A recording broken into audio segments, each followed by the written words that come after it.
Good day, everybody. It's Carpo from the back. Probably look a little shabby today, but I've been feeling a little shabby. Still can't hear out of my ear, so got kind of a headache. But I figured I'd make this video because I was holding this crystal and all these thoughts occurred to me at once. And I have this little crystal here. It's actually a piece of I can't even remember. I used to know all the different types. It's not quartz. It's almost has a mirror-like quality to it.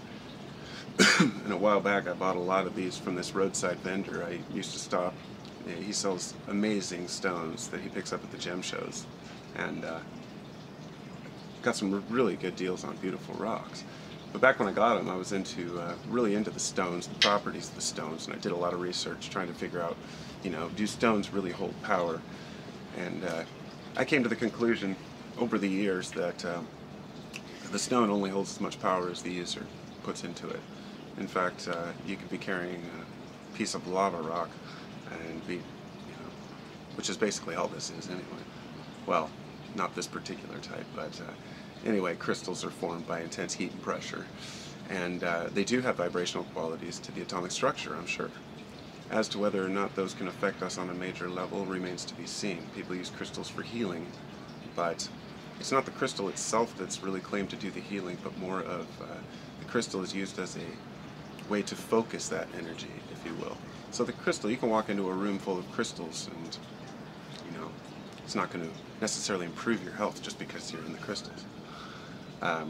This really was a metaphor for me when I was thinking about if you walked into, let's say a person was seeking a spiritual guru or, teacher, and they walked into a room and a guy had this nice music playing and, Indian music with some tapestries and crystals sitting around, the guy's wearing a robe and stuff.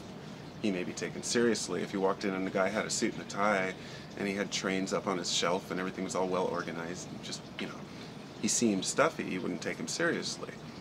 It doesn't mean that it's because we associate people often by how they look. We take a hippie-looking person more seriously. When I dress like just a normal Joe, with a button-up shirt and stuff, the only thing that I have that people can see the kind of person I am is directly through the eyes. So I'm not advertising myself by saying, look, this is who I am. I have to verbally explain it, which is more difficult sometimes. But I guess my point being that what is the value of having items that necessarily may not hold their own power, such as the clothing? The wearing of robes does not make you a guru. If you took a businessman and put him into robes and beads and he sat in the right room, he would appear to be a guru to people just because of that image people have. Actually, there was a video I watched a few years ago. It was exactly that. It was Kumare. It was on Netflix a couple of years ago, and there was this guy who he was an Indian, of Indian descent, but he was born and raised in America, and he was so curious about religion, and he studied comparative religion, wanted to know why people believed what they did, so he started this. He advertised himself as a guru and took on all these disciples. And at the end of the documentary, when they interview these people, they're like, I just knew he was, he had these answers, yada yada. And a lot of them were very let down when they found out he was just a Joe Blow. But it was revealing in the sense that, people will flock to an image rather than an actual result. And that's okay, because we as humans kind of just do that. But I still have all my crystals, I still burn incense, and I still meditate when I can, and I talk to the forest, and I hug trees, and I do all these things. And I've realized over the years it's not because of the effect. For example, if I'm holding a crystal, this is, I guess, the best way to explain it. I know that the crystal itself isn't where any power comes from, nor does having it empower me anymore. But it's a reminder. It's a reminder of things that are important to me, or what I'm yearning for, I guess, in life, or what I find enjoyable. And it's the same way as if you're, the same reason I'll wear a beaded necklace out of stone, or dress a certain way. Not to say, look at who I am, but to remind myself of how I feel inside. So over the years, while I used to be really opposed to people, not opposed, but I would always say, you know, why do people have to dress a certain way? Why do they have to prove themselves through their dress? But after studying other species and understanding peacocking, as they call it, you know, where the kids wear all the, you know, clothes to try to impress each other, it's just part of life. It's just who we are. And there are humble cultures who don't do that, but generally most cultures in the past have had some sort of a rite of passage, some sort of bright, flashy clothes. Look at the African tribes and the things that they would wear, crazy headdresses, and you know, it's not a matter of saying, look at me. It's a matter of saying, this is what's, you know, this is what's important to me. It's a recognition, a realization, just like acting out things like, you know, yearly celebrations or whatnot, you know, harvests. Just a reminder of who we are.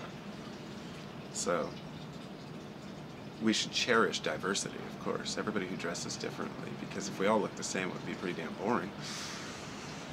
But as for the items that we hold dear and the things that we find to be important, such as, you know, I guess I could say, you know, I haven't really taken it beyond just talking about like crystals and clothes, but you know, it goes down to chants, reading passages from particular texts or Bibles or you know, Bhagavad Gita, whatever.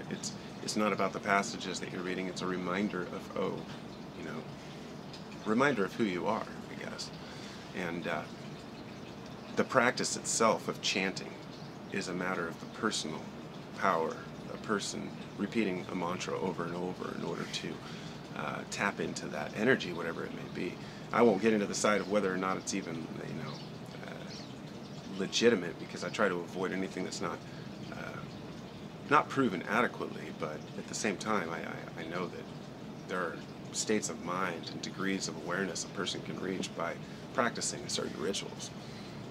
So my only point is not that the rituals don't really get you the result, it's that it's not the ritual itself, it's the intention behind the person using the ritual. Just like the intention behind the person using the rock, or the intention to remind yourself, which is why you dress a certain way or act a certain way. And so I'll continue to set my crystals out if I meditate. Incense is a good example. You know, incense, it puts you in a calm state of mind. Why? Is it the incense itself? Perhaps it could be the terpenes and, you know, the flavors and smells. But generally the reason why people use certain types of incense is because that puts them back into a state that they're trying to reach. If you meditate with sandalwood incense, then it's the best type to use over and over. When I burn incense, I like to use frankincense and myrrh, my favorite smells. You know? So whenever I smell that smell, it just reminds me of that state of mind that I prefer to live in, I guess.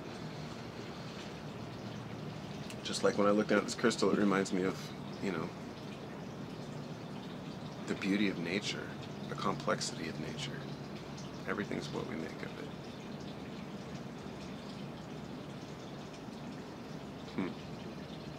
It's an interesting life.